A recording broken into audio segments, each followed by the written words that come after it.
नमस्कार दोस्तों, मैं कौशल कुमार केडीजीएस सेंटर से आज आपको एक करंट के टॉपिक एफएटीएफ के बारे में बताएंगे। एफएटीएफ करंट में क्यों है, ठीक है।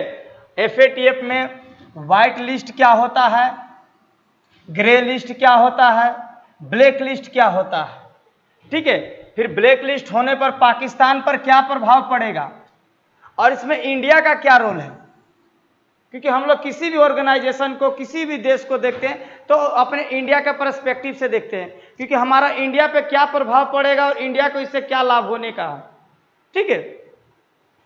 इंडिया पर सकारात्मक एवं नकारात्मक, नेगेटिव और पॉजिटिव दोनों इंपैक्ट को हम लोग देखते हुए चलते हैं, किसी भी ऑर्गेनाइजेशन को हम लोग पढ़ते हैं तो इसी प्रकार देखिएगा, जो पाकिस्तान पे अगर जिस पे प्रभाव पड़ेगा, इंडिया पे तो पढ़ना ही पड़ना है, पड़ोसी है हमारा। चलिए अब पहले एफएटीएफ के बारे में हम लोग जानते हैं। एफएटीएफ है क्या? देखिए एफएटीएफ है, इसको कहते हैं फिनेंशियल एक्शन टास्क फोर्स। इसका गठन 1989 में 1989 में किया गया था। प्रेजेंट में इसका 37 मेंबर कंट्री है, ठीक है। और इसको बनाने का प्रस्ताव दिया था G7 संस्था, ग्रुप 7, जिसका वीडियो हम पिछला वीडियो आपको बना करके प्लेलिस्ट में आपको मिल जाएगा, ठीक है, बना हुआ है वो G7 का। और इसका मुख्यालय पेरिस में है, पेरिस में है, पेरिस में है, ठीक है। इसका मुख्यालय पेरिस में है। साथ ही इसका मुख्यालय, इसका सचिवालय बोलते हैं, मुख्यालय तो OECD का है, ठीक है। मुख्यालय वहां पर OECD organisation of economic cooperation and development, ठीक है, आर्थिक सहयोग संगठन है, ठीक है। इस देश के, ये सब विकसित देशों की एक संस्था है OECD। अब उन्हीं के ऑफिस में इसका एक सचिवालय को, सेक्रेटरीट को बना दिया गया है एफएटीएफ का। अब एफएटीएफ का वर्ग क्या है ये समझिएगा। देखिए एफएटीएफ जब 1989 में बना था तो ये केवल और केवल मनी लॉन्ड्रिंग का समस्या को देखता था। अब मनी लॉन्ड्रिंग क्या होता है, ठीक है। मनी लॉन्ड्रिंग उसको कहते हैं जो काला धन, काला धन मतलब उसका रंग काला नहीं होता, जो टैक्स को चोरी करने के हिसाब से, ठीक है, अपना टैक्स को बचाने के लिए किसी अन्य माध्यम से फिर अपना देश में पैसा लाता है, उसी को मनी लॉन्ड्रिंग कहते हैं, और किसी अन्य गतिविधि में उसका यूज करता है। तो सबसे पहले यह देखता था मनी लॉन्ड्रिंग का काम। उसके बाद 2001 में इसे लगा कि नहीं, हमें इसमें और एक विषय को समाहित करना चाहिए। तो ये आतंकवाद में जो फंडिंग होता है, ये देखिए फिनेंशियल का मतलब होता है वित्तीय, जिसको पैसा उसा मिल रहा है, ठीक है, उसी चीज को देखेगा। तो ये देखा आतंकवाद में कैसे पैसा मिलता है। अब करंट में क्यों नहीं जाया, क्योंकि कल या परसों, ठीक है, एफएटीएफ द्वारा कहा गया कि पाकिस्तान जो है 2018 में ही पाकिस्तान को ग्रे लिस्ट में डाल दिया गया था, और पाकिस्तान को कहा गया कि आप 27 बिंदु पर काम करिए। लेकिन पाकिस्तान क्या कहता है कि हम 26 बिंदु पे काम कर दिए हैं। लेकिन इससे फिनेंशियल एक्शन टास्क फोर्स खुश नहीं हुआ है। अब क्यों खुश नहीं हुआ, चलिए इसको हम लोग आगे समझते हैं। देखिए पाकिस्तान कहता है कि हम अपने जितने भी मेरे यहाँ टेररिस्ट एक्टिविटी होता है, ठीक है, उसको रोक रहे हैं, क्योंकि पूरा आतंकवाद का तो गढ़ यही है पूरा। देखिए ये बाबा टाइप के इंसान, देखिए इन्हीं के यहाँ सब मिलेगा। दाऊद इब्राहिम, ठीक है, ये है जैसे मोहम्मद का चीफ, है ना, अजहर मसूद। फिर ये है मोहम्मद सलाउद्दीन, सैयद सलाउद्दीन। इसको आप कश्मीर में जितना भी इंस्टेबिलिटी होता है, जो आतंकी संगठन सबसे ज्यादा अगर कश्मीर में कोई सक्रिय है तो वह है हिजबुल मुजाहिदीन, जो इसका संगठन है।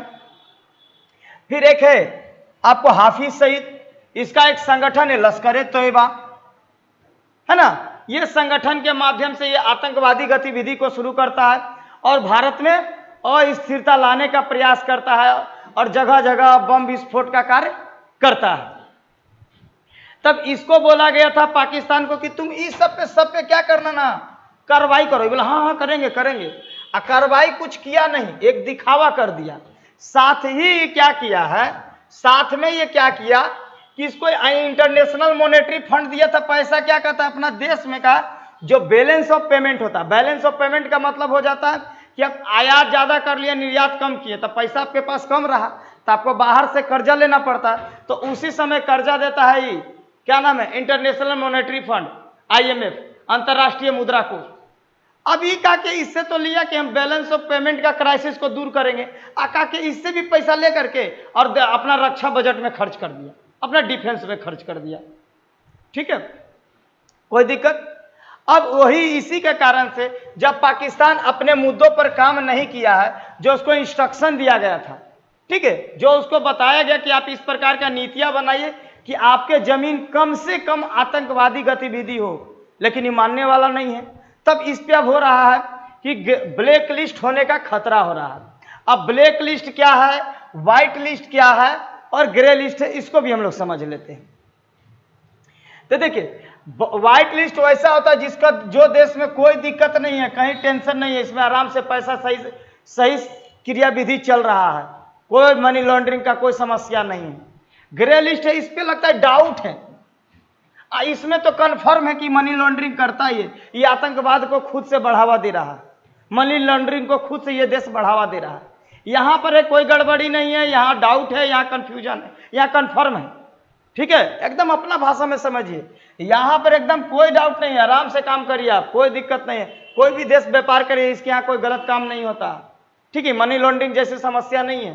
ठीक है, ग्रे लिस्ट वाला में देखिए, इसमें डाउट में है, ये काम करता है, कुछ इसका प्रूफ मिला है कि काम करता है, और ब्लैक लिस्ट में तो कन्फर्म ही करता है। तो पाकिस्तान तो सब जानता है कि कन्फर्म करता है, लेकिन FATF एक सुधरने का मौका दे रहा था, लेकिन सुधर नहीं रहा। अब देखिए इससे क्या प्रभाव पड़ेगा। देखिए, फाइनेंशियल एक्शन टास्क फोर्स क्या करता है, सभी देशों को बताता है कि कहां आपको पैसा निवेश करने से सुरक्षित रहेगा, कहां आतंकवादी गतिविधि कम है।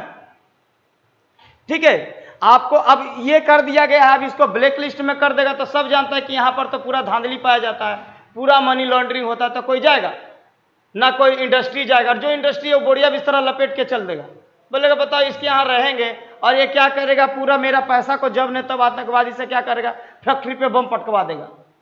तो क्या करेगा वो, बोलेगा फैक्ट्री लपेट के लेके चल जा रहे हैं, फैक्ट्री लपेट के चल देगा वहां से उठा करके समेट करके। फिर जो कुछ संस्थाएं होती है जैसे क्रिसेल, मूडीज, ये सब क्या करता है, ये रैंकिंग प्रदान करता है सभी देशों को कि कौन सा देश बेहतर है।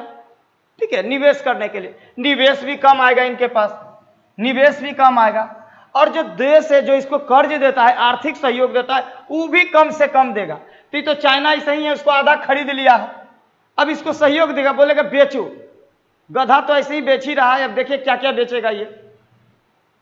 ठीक है, और सबसे बड़ा रीजन है, देखिए अब इसको 2018 में कैसे किया गया था पाकिस्तान को ग्रे लिस्ट में, इसका साथ एकमात्र देने वाला ये दोस्त था, तुर्की के राष्ट्रपति, ठीक है, एर्दोगन साहब, इन्होंने दिया था। ठीक है, ये क्या किए, ये सोचते हैं कि हम इस्लामिक जगत का ये जो कंट्री है ना, मिडिल ईस्ट, इसका ये चीफ बनना चाहते हैं कि यार सबसे पावरफुल हम ही बनेंगे, मिडिल ईस्ट का सबसे पावरफुल बनने का सपना यही देख रहे हैं। सऊदी अरेबिया को हटा करके ये अपने आप को बनाना चाह रहे हैं। ठीक है, तो सोचते हैं पाकिस्तान का साथ ले, पाकिस्तान का क्यों, क्योंकि एक एटॉमिक पावर है, परमाणु शक्ति संपन्न है, ये साथ रहेगा तो सब देश डरेगा, तो इसका हर एक काम में ये साथ दे रहे हैं।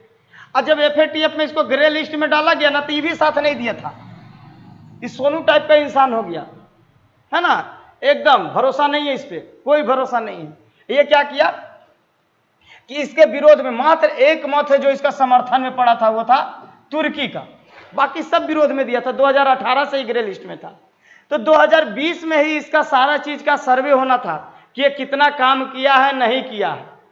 ठीक है, कितना किया है, नहीं किया है, इस जो 27 को इसको एजेंडा दिया गया था, उस 27 एजेंडा पे कितना काम किया, नहीं किया गया।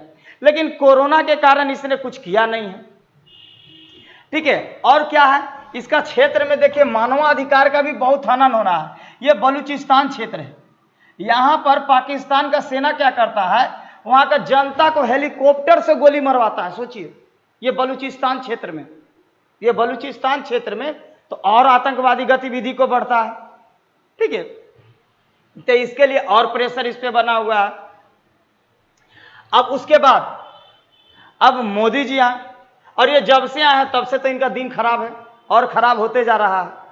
इन्होंने क्या कह दिया, इन्होंने तो डायरेक्ट कह दिया आतंकवाद और बातचीत दोनों साथ साथ नहीं चलता, या तो तुम आतंकवादी छोड़ो या तो बातचीत छोड़ो। तभी बातचीत छोड़े हुए हैं। कुछ दिन पहले सीज फायर का मतलब होता है ना कि ना हम गोली चलाएंगे ना आप चलाइएगा, एकदम शांत रहेंगे, ऐसा समझ जाइए अपना सिंपल भाषा में। तो वो दोनों के बीच में साइन हुआ है, ठीक है। लेकिन ये मानने वाला कहाँ है? ये क्या कर रहा है, हेलीकॉप्टर के माध्यम से गन पटकवा रहा है जम्मू कश्मीर में। अब क्यों ये करवा रहा है, देखिए उसके पीछे रीजन है।